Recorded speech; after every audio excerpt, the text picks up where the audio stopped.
मेरे साथ बार के जो जनरल सेक्रेटरी वो मौजूद हैं। जी सर, आप क्या कहेंगे?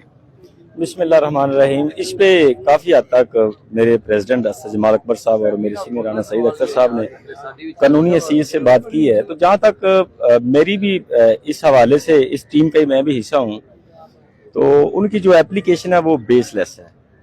तो अल्लाह करे कि इसका फैसला आ जाए। और मेरा तो एक यही ख्याल है कि राना इसाक खान साहब को बड़े दिल के साथ शिकस्त कबूल करनी चाहिए और मजीद आगे वो काम करे।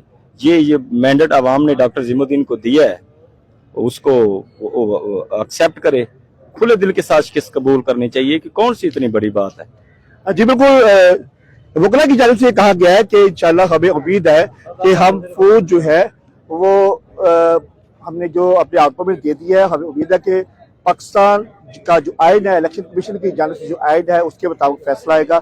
हम बात करेंगे और